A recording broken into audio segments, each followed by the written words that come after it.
Assalamualaikum dan salam sejahtera. Saya mewakili Kumpulan 2 akan membentangkan tugasan kumpulan bagi subjek pengurusan sumber manusia sektor awam GMGM 2023. Tajuk atau isu kumpulan kami telah pilih iaitu pemberian imbuhan tahunan atau bonus bagi perkhidmatan awam dan swasta, cara penilaian dan pembayaran yang dilakukan. Pengenalan. Pengurusan sumber manusia atau PSM membantu mengurus untuk merekrut, melatih, membangunkan ahli organisasi, menyediakan inventory sumber manusia dan keperluan terkini dan akan datang, meramal permintaan dan penawaran serta kenal pasti sumber-sumber daripada pemilihan, merangka strategik dan pendekatan jangka pendek dan jangka panjang serta keperluan yang lain. Yang terakhir, membangunkan persekitaran kerja yang baik dan berkesan. Pembangunan organisasi bertujuan mengubah kepercayaan, sikap, nilai dan struktur dalam organisasi. Aspek-aspek diambil kira termasuk jabatan, kaki tangan, pengurusan, pengkeranian, program latihan dan pembangunan.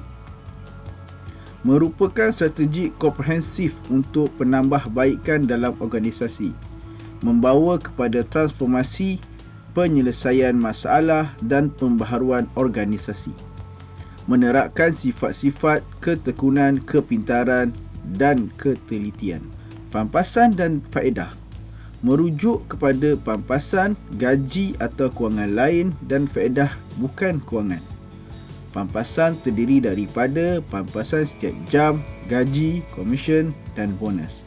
Manakala faedah terbentuk kepada pengiktirafan dan kehidupan kerja dan pembangunan kerjaya.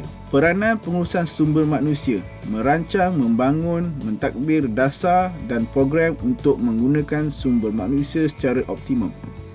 Memberi motivasi serta mendorong pekerja menambah pengetahuan dan kemahiran supaya cekap dan produktif. Yang terakhir, memberi maklumat kepada pekerja secara berkala dan bantuan serta sokongan. Isu dan perkembangan semasa COVID-19 dan PSM.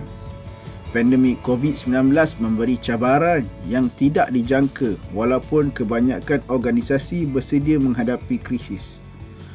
Organisasi berjuang memikirkan dan menyusun semula strategi operasi dan perniagaan mereka.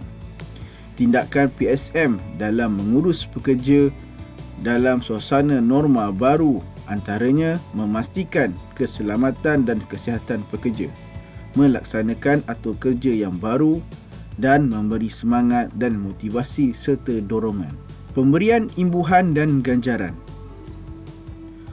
Ganjaran ekstrinsik iaitu faedah, pengiktirafan, kenaikan pangkat dan kepimpinan. Manakala ganjaran intrinsik ialah berdasarkan pengalaman bernilai positif yang diperoleh oleh pekerja semasa menjalankan tugas. Antaranya, pekerja berasakan dirinya bermakna, pekerja berasa dirinya terpilih, pekerja berasa pertumbuhan di dalam organisasi dan yang terakhir, pekerja merasakan berada di dalam komuniti tersebut. Petunjuk prestasi atau KPI memasukkan PSM dalam pembangunan tujuan dan strategik perniagaan untuk menyelaraskan KPI yang betul. Melihat misi, tujuan, budaya dan pihak berkepentingan. Menentukan faktor dan menganalisis. Mengenal pasti peluang organisasi untuk meningkat naik. Mengemaskini laporan KPI secara bulanan, setengah tahun atau setiap tahun. Melihat, mengukur metrik yang penting untuk kejayaan organisasi. Pengurusan penilaian prestasi. Menetapkan matlamat sumbangan pasukan. Menetapkan sasaran di seluruh KPI. Kenal pasti peningkatan operasi. Kenal pasti kecekapan yang perlu dikembangkan. Melaksanakan tingkah laku yang diharapkan. Kaedah bayaran imbuhan tahunan di dalam sektor awam Malaysia. dikenali sebagai bantuan kewangan khas tahunan menggunakan peruntukan tahun semasa, turut dirasai oleh bekas penyewa awam yang telah pencen. BKK tidak akan dikira sebagai pendapatan dan diberi pelepasan cukai. Pemberian secara menyuruh bermula daripada grade 56 ke bawah.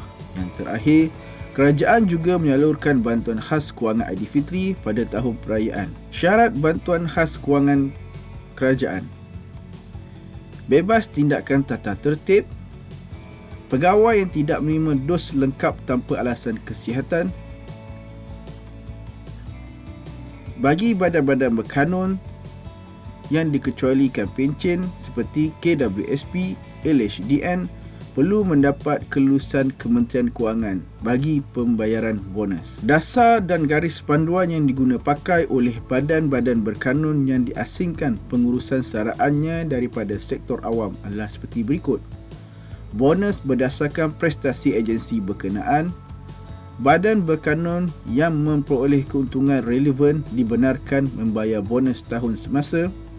Keuntungan yang munasabah. Bagi anggota bukan eksekutif, jumlah pembayaran bonus tertakluk kepada persetujuan bersama antara pihak majikan dan kesatuan sekerja. Bagi pegawai eksekutif, jumlah shilling rata-rata pembayaran bonus sebagai panduan tidak boleh melebihi 2 bulan gaji. Kaedah bayaran imbuhan tahunan, penilaian dan bayaran di dalam sektor swasta. Kaedah bayaran bonus berlaku apabila tempoh seterusnya berakhir. Bulan, suku, tahun atau tugas tertentu diselesaikan.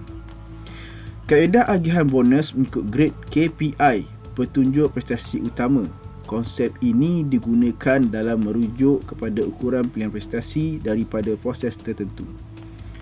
Bonus prestasi ditawarkan apabila projek, suku atau tahun telah berjaya disiapkan. Bonus boleh diberikan kepada individu, pasukan, jabatan atau semua orang dalam syarikat mengikut sumbangan masing-masing. Pembayaran bonus swasta akan dikenakan cukai dan ditolak untuk caruman KWSP. Senarai pekerja yang diwajibkan mencarum mengikut Akta KWSP adalah seperti berikut: pekerja tetap, kontrak sambilan, sementara dan pekerja dalam tempoh percubaan. Mana-mana pengarah syarikat juga adalah pekerja sekiranya dibayar upah bagi perkhidmatan yang diberi kepada syarikat berkenaan. Pekerja yang telah mengeluarkan simpanan di bawah pengeluaran hilang keupayaan yang telah pulih kesihatannya dan bekerja semula dalam mana-mana perkhidmatan pekerjaan. Pekerja yang telah mengeluarkan simpanan di bawah pengeluaran umur 55 tahun dan belum mencapai 75 tahun dan bekerja di dalam mana-mana perkhidmatan pekerjaan. Pekerjaan yang telah diberi taraf berpencen dan bekerja dengan mana-mana majikan selain daripada kerajaan persekutuan dan kerajaan negeri. Pekerja yang telah mengeluarkan simpanan di bawah pengeluaran pekerja berpencen dan bekerja semula selepas umur persaraan. Berikut adalah 3 cadangan daripada kumpulan kami di dalam isu ini, khususnya melibatkan perkhidmatan awam. Pertama, kaedah prestasi bonus. Kerajaan perlu memperkenalkan satu sistem pembayaran bonus mengikut prestasi seseorang individu, yang mana kaedah ini telah diguna pakai oleh kerajaan Filipina. Sebelum ini, kerajaan Malaysia mengamalkan bayaran bonus secara menyuruh atau secara sekata kepada setiap penyewa awam. Yang kedua, kaedah penilaian kumpulan. Skim ini berdasarkan prestasi kumpulan di sesebuah jabatan ataupun bahagian, di mana setiap bahagian pasti ada KPI masing-masing.